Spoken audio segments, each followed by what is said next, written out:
And then I believe that you had also mentioned that you get questions about like IVF and embryos and all of that. Can we talk a little bit about that? It's a new topic for this podcast, but it's one that I think has a lot of, well, there's obviously very clear statements of the church on it, but there's also a lot of moral and ethical issues that arise concerning like frozen embryos. So can we just discuss that for a little bit since Absolutely. you know about it? Yeah. So, I mean, I recall very clearly the doctor who was in charge of HLI Croatia back in the day saying frequently to his audiences in his country, there are more children who die in Croatia from in vitro fertilization than from surgical abortion.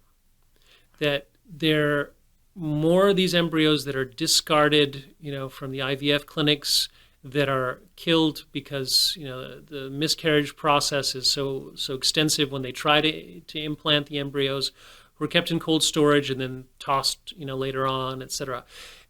It's an incredibly destructive, terrible technology. The thing that we used to say so often about it, like any medical procedure where 90% of the patients die would be banned. If you had a heart surgery where 90% of the people died on the operating table, you wouldn't have that heart surgery anymore. If there was a parachute where 90% of the people who tried the parachute, it failed, you would ban. But somehow it doesn't apply to human embryos.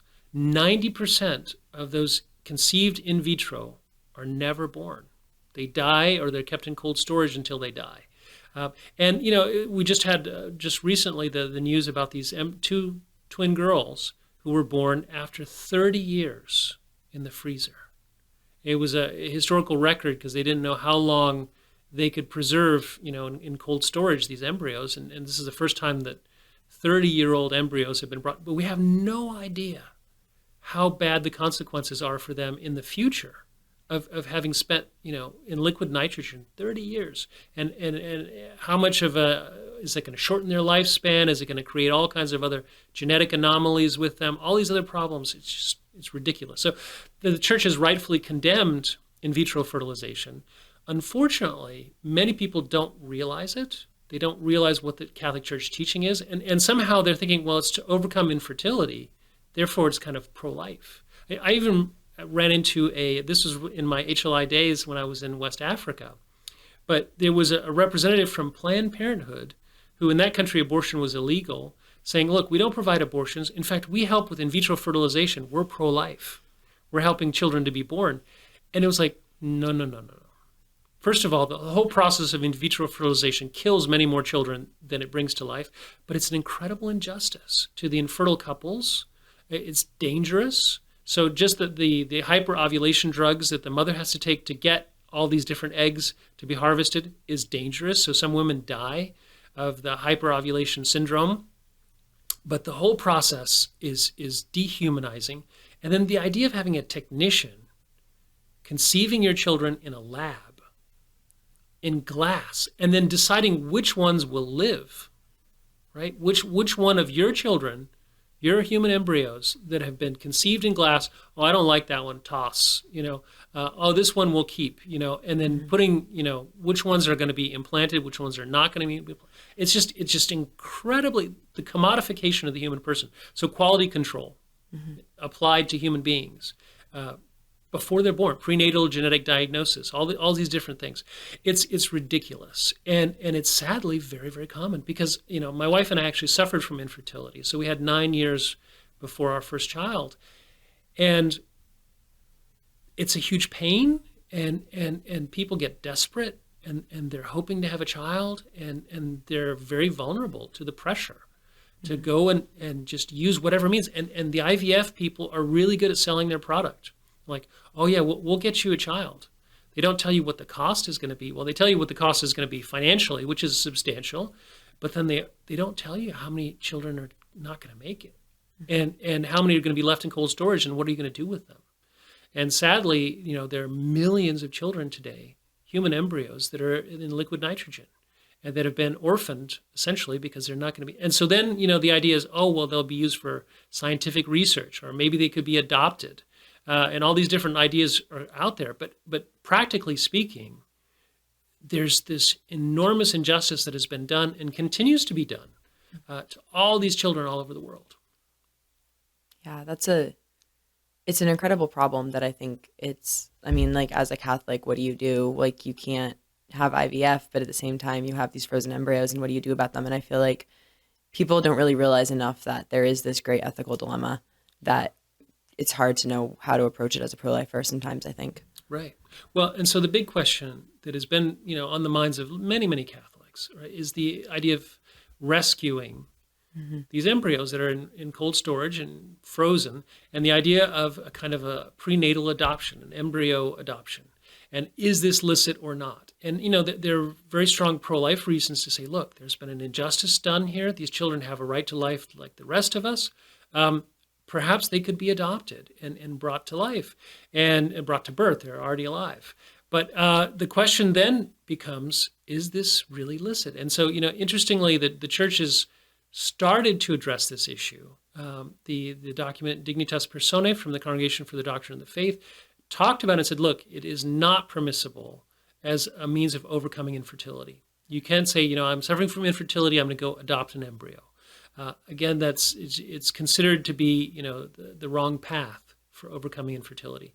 And the document even says that these children, these embryos, are exposed to an absurd fate because they're there in this frozen limbo, in a certain sense, right, in cold storage, and they're in suspended animation.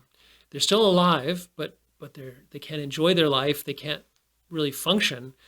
So what can be done? And it's kind of a question mark that's put out there. And so on the pro-life side, there's like, well, okay, we should, in justice, bring them to life. And I think the strongest arguments are for couples that have their own children that are in cold storage.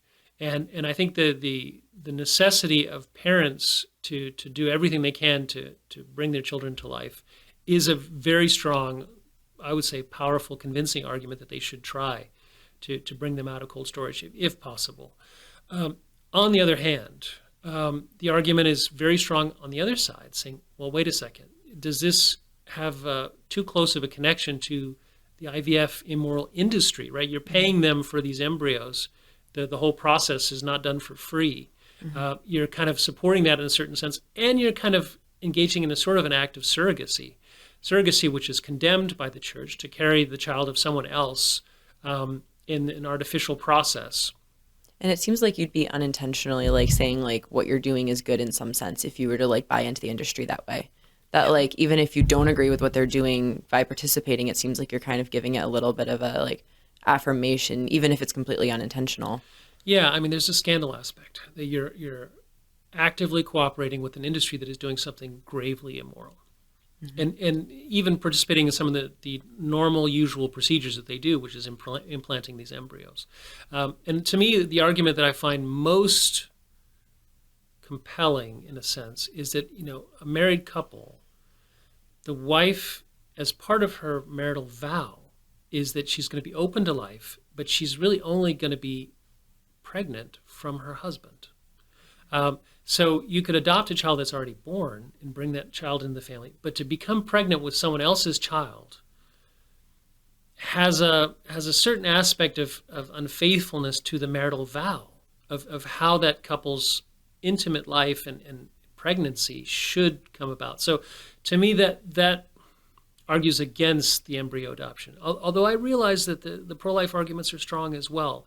But I do see it as kind of almost a more fundamental issue of what is there for the theology of marriage, and how a couple should bring a child to life.